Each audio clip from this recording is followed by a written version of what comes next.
सीमा को वीज़ा ना लगा क्या वो इंडिया नहीं आई, आ गई। कुछ कहानी ऐसी होती हैं जो बहुत दमदार होती हैं। एक फिल्म आई थी गदर, एक प्रेम कथा।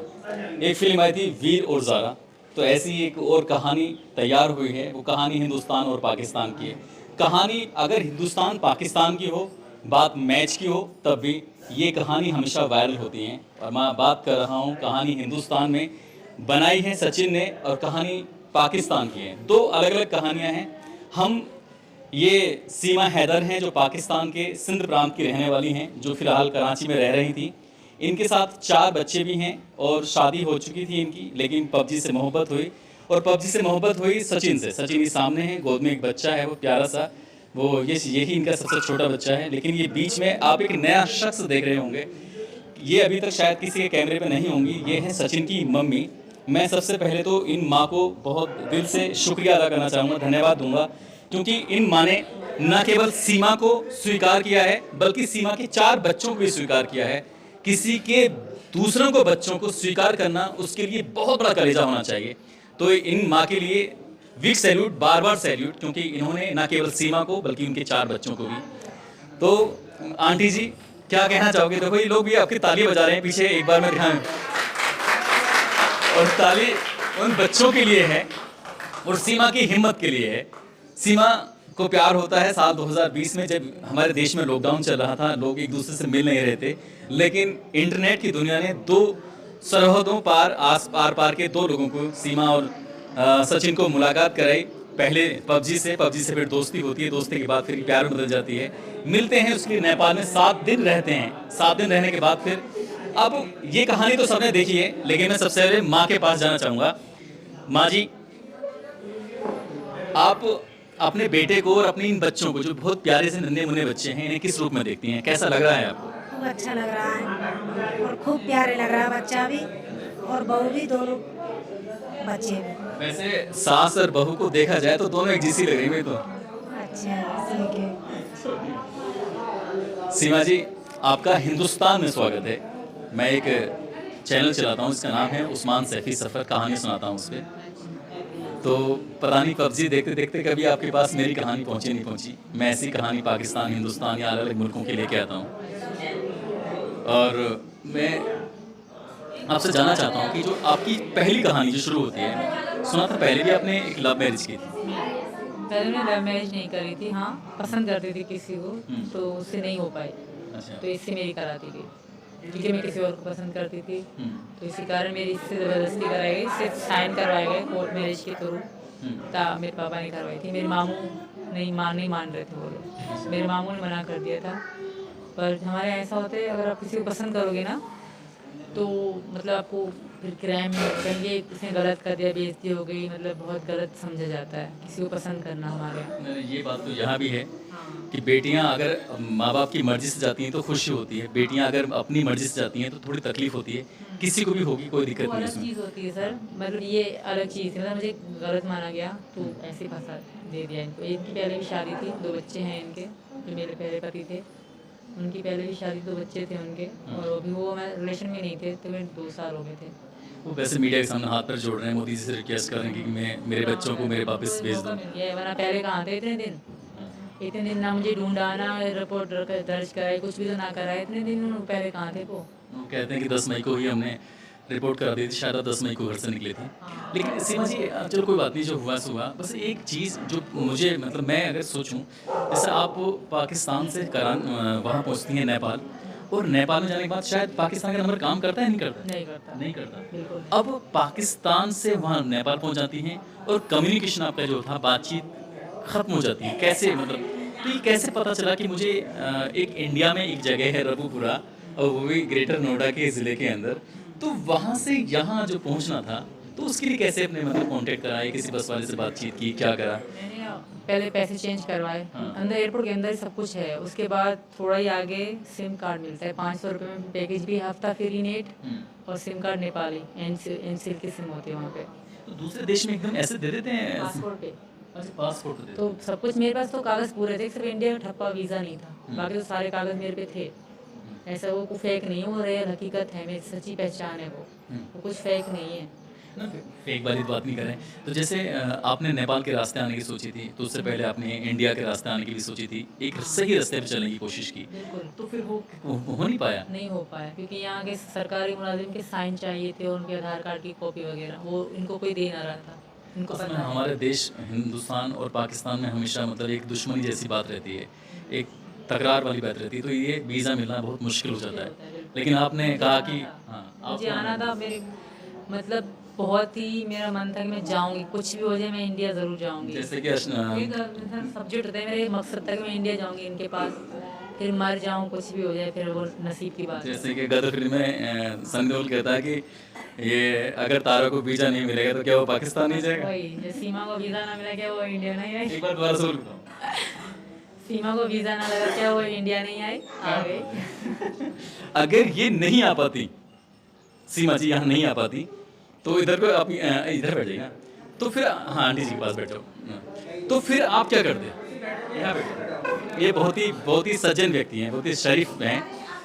इन्होंने कहा कि अगर, इन्होंने कितनी बड़ी बात कही कि अगर सीमा को वीज़ा नहीं मिलता या एंट्री नहीं मिलती तो क्या वो हिंदुस्तान नहीं आ सकती थी? सारी बाधाओं को तोड़ते हुए आ गई। अगर ऐसी बाधाएं आपके सामने आती तो क्या करते आप?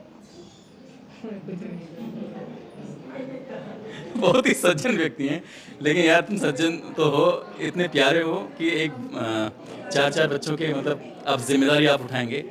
क्या इन बच्चों के बारे में सोचा है आपने? कैसे आगे पढ़ाएंगे, कैसे पढ़ेंगे आप आगे? बच्चों को पढ़ाएंगे और लिखाएंगे, यानी सही शिक्षा देंगे और बच्चों को खाना आना यानी रहन सहन ठीक रखेंगे बच्चों का। मैं अपने बच्चों से ज़्यादा चाहूँगा। सही बात। मैंने ही खुद कहा था उनके बिन माँ के बालक वहाँ पर तेरा कोई नहीं है, तो बिन माँ के बालक छोटे छोटे बालक हैं कि बिन माँ के बालक ऐसे ही रहेंगे। तू एक काम कर, तू यहाँ से, जब पहले नेपाल में मिले थे हम कि तू जा, ये तो ये कह रही थी मैं तुम्हारे साथ चलती हूँ। बच्चे घर पे थे, चाची वाली को और चाची वाली कब तक रखती, सब टॉर्चर करते हैं। तो मैंने बोला कि तू एक काम कर, कि तू वहाँ पर जा, तू अभी मत मेरे साथ जा, मेरे साथ मत चल, तू वहाँ जा और बच्चों को साथ लेकर आना। मैंने ही खुद कहा था इसको। आपने कहा था बच्चों को साथ लेंगे? जी सर। मैंने क्या है, मेरे को अंधी थी तो तुम चाहिए बच्चे बहन पाल लेगी, पर इन्होंने कहा नहीं तुम सारी जिंदगी रोती रहोगे। हाँ तो भी क्या है ये कट है सर, कैसे बॉर्डर पार करते लगे? इनसे लड़ाई में लगे। अभी तो ये तो अभी लगे थे, हम लड़े थे यहाँ भारत। यहाँ गुस्सा है। इनको समझा दे, सास तुम्हारी जितने आपको क्यूट लग रहे हैं इतने क्यूट ना है। हाँ सच में बहुत लड़ते हैं यहाँ पे। अच्छा, और वो वहीं पे ये बीड़ी बीड़ी पी रहे थे तो मन। जैसे एक बात को, जैसे आपको आपकी वजह से, ये तो मैं आपकी वजह से कहूँ, आपकी वजह से सचिन के पापा को जेल में रहना पड़ा, तो ये अरे देखो प्यार में तो इतना, हाँ तो मेरे बच्चों को जेल में जाना पड़ा, बच्चों को भी मोहब्बत के कारण। मेरी वजह से ये कैसे गए? अगर ये ना बुलाते शायद मैं ना आती, शायद ये ना पटाते शायद मैं ना पढ़ती, माँ खुश बैठी थी। फिर भी जैसे क्या आपको लगा नहीं है कि अब मैं पता नहीं कहाँ किस दलदल में आ गया? मेरा ये बिल्कुल नहीं था कि इनके पापा को जेल हो। इनके पापा की मैं बहुत इज्जत करती हूँ, बहुत हद से ज़्यादा। मेरे कभी भी नहीं था कि, फिर भी मुझे इसी बात की चिंता थी कि पता नहीं पापा कब निकलेंगे। अगर हम सब जेल में थे तो मुझे अपनी या बच्चों की, इनकी भी नहीं थी, पापा की थी कि वो चले जाएं, और मम्मी वालों की थी कि पीछे कमाने वाला कोई भी ना था। बाबा बेचारे बूढ़े हैं और विकास साल छोटे हैं।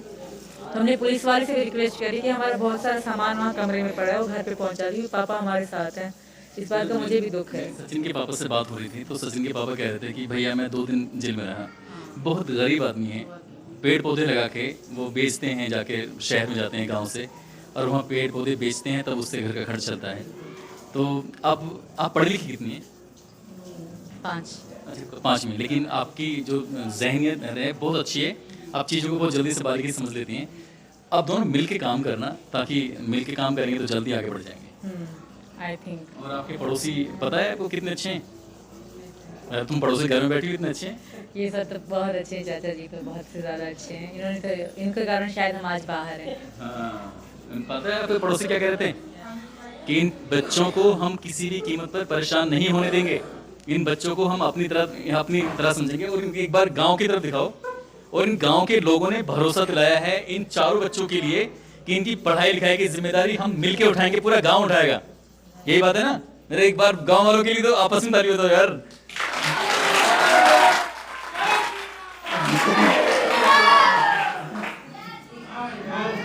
तो इसलिए बच्चों को लेके तो आप बिल्कुल बेफिक्र हो जाइए।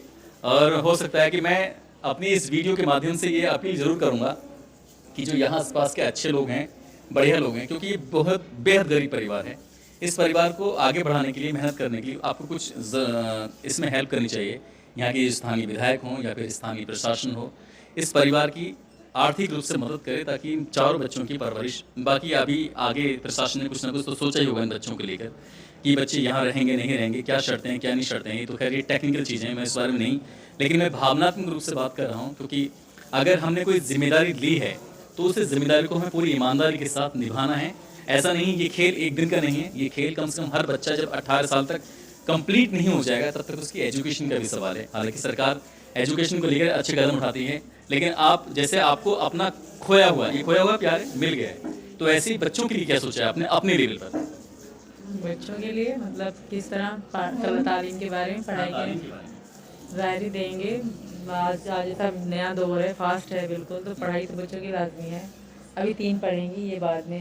पहले तो यही प्रार्थना है भगवान से कि हमें यहाँ की मिल जाए इजाज़त रहने की, ताकि हम यहाँ के आधार कार्ड बनवा लें, नागरिकता मिल जाए। आपके हस्बैंड जो सऊदी अरब में बैठे हैं अपील कर रहे हैं कि मुझे मेरी पत्नी मेरे बच्चों को वापस भेज दो, रिक्वेस्ट कर रहे हैं, रो रहे हैं, अभी और कर सकते हैं, कुछ भी कर सकते हैं, तो अगर वो कामयाब हो जाते हैं तब क्या करोगे? वो नहीं होंगे कामयाब। अगर हो जाते हैं तो मर जाऊंगी, बस यहाँ से नहीं जाऊंगी सर। इन्होंने कहा कि मर जाऊंगी, लेकिन यहाँ हिंदुस्तान की इस सरजमी को छोड़ना नहीं है, सचिन का साथ नहीं छोड़ना है। और मैं सचिन की मम्मी को, सचिन के पापा को एक बार फिर से सैल्यूट करता हूँ, क्योंकि उन्होंने एक नहीं 4 बच्चों को इस सीमा हैदर के साथ अपनाया है। और वाकई ये बहुत बड़े कलेजे की बात है, और इस गांव के बड़ा कलेजा है। क्यों? क्योंकि इस गांव ने इनको अपना लिया है, यहाँ के आसपास के लोगों ने इन्हें अपनाया है।